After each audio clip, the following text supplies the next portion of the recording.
Dengan koruptor dihukum mati, tidak akan mengurangi, tidak akan mematahkan semangat calon-calon oknum-oknum koruptor yang akan datang.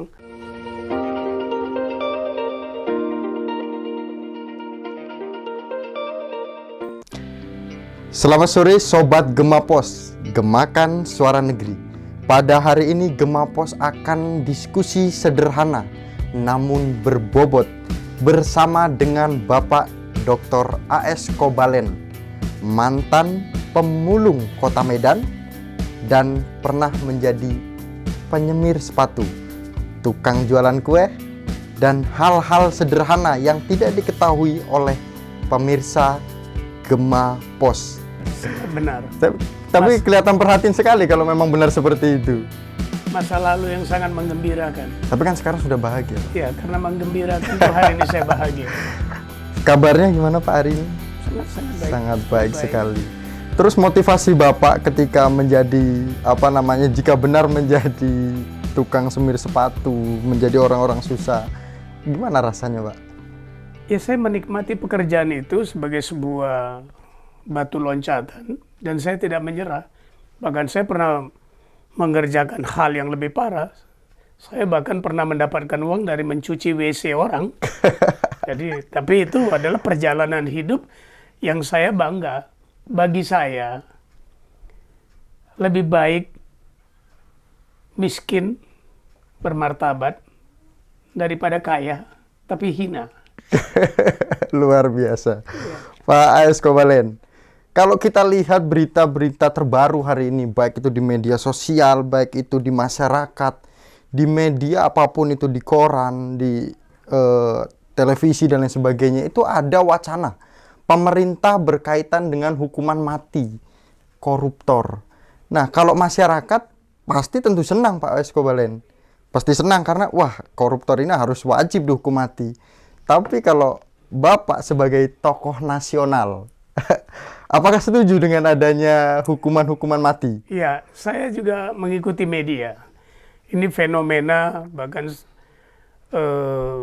sangat euforia ya tentang hukuman mati. Pribadi, kalau pribadi saya tidak setuju.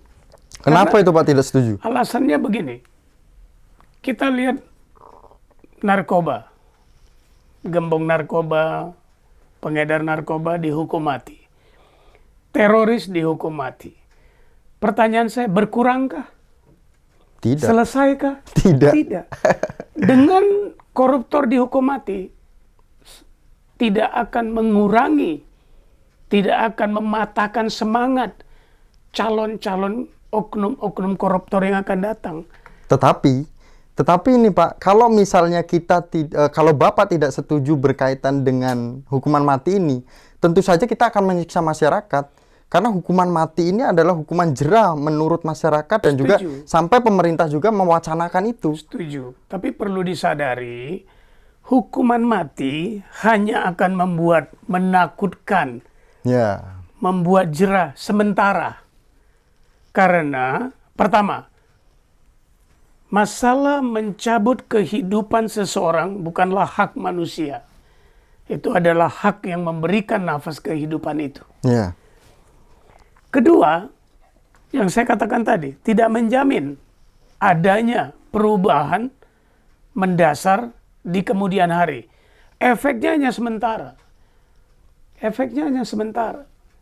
Jadi, kita harus melihat bahwa jangan berpikir bahwa hukuman mati itu akan berdampak berhentinya korupsi di negeri ini. Tidak, kita harus mencari jalan, Pak. Harus mencari jalan bagaimana korupsi itu berhenti dari awal proses berkurang. Berkurang. Adanya gerakan-gerakan masif pencegahan korupsi di satu bidang oleh lembaga-lembaga KPK, kepolisian, Bareskrim dan sebagainya memberikan arahan-arahan dampak daripada korupsi ke semua lini dari TK sampai ke kampus secara berkesinambungan.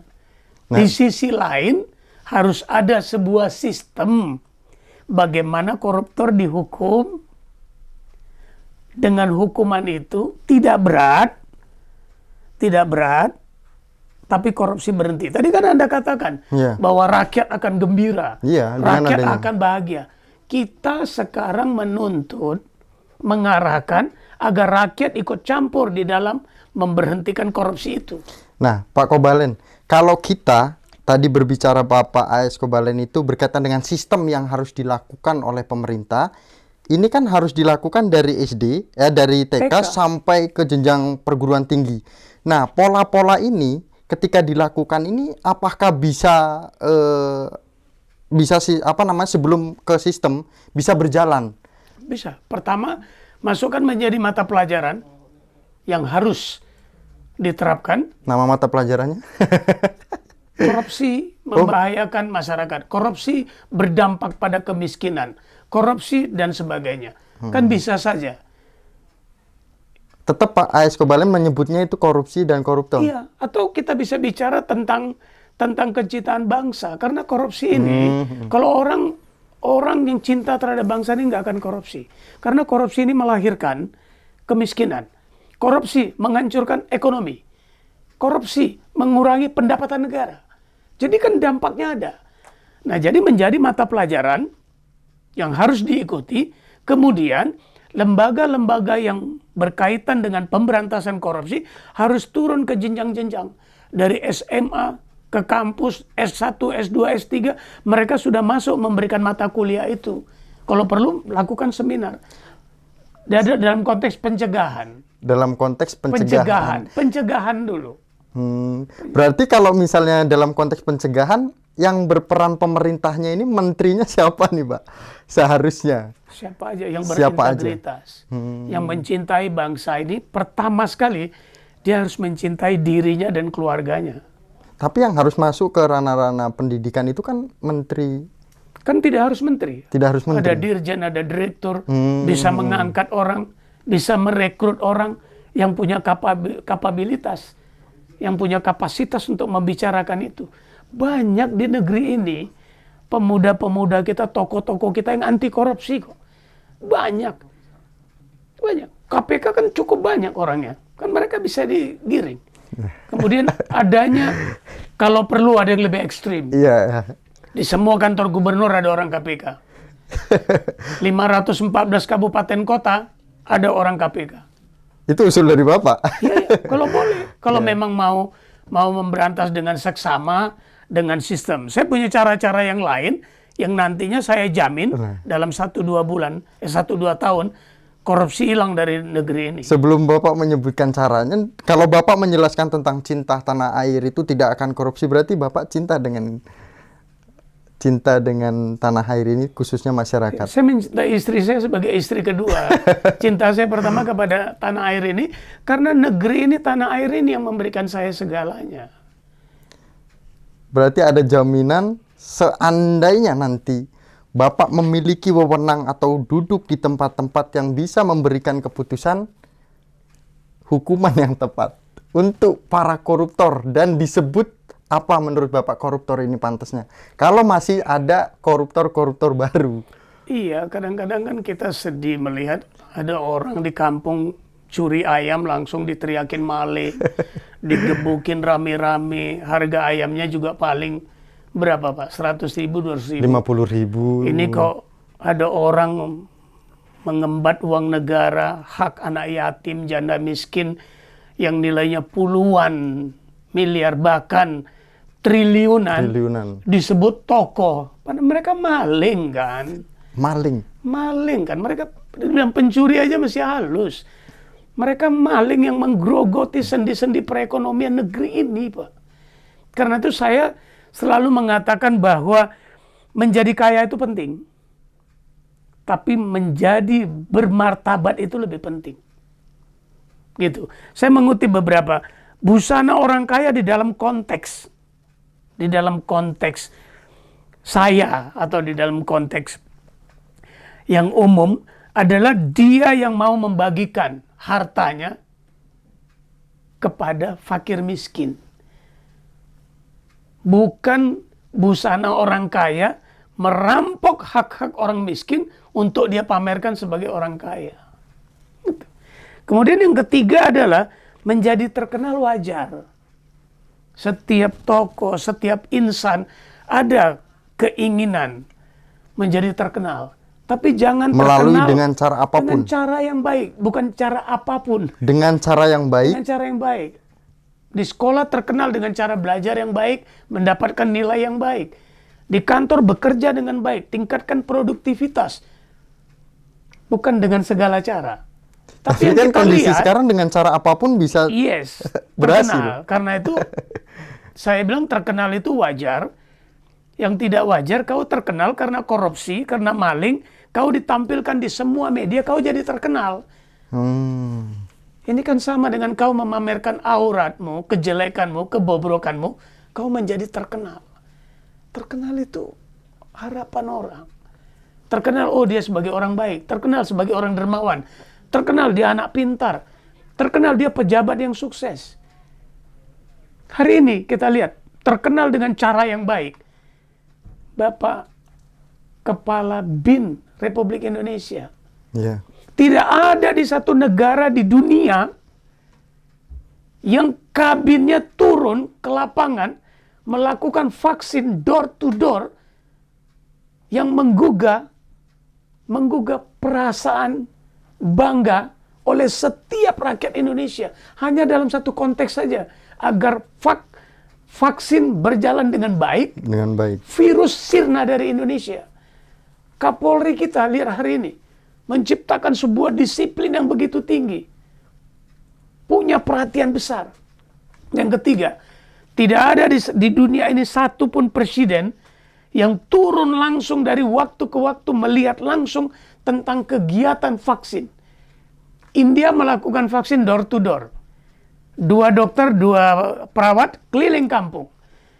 Indonesia dijemput di rumahnya, dibawa, divaksin, dikasih sembako, diantar pulang. Ini terkenal.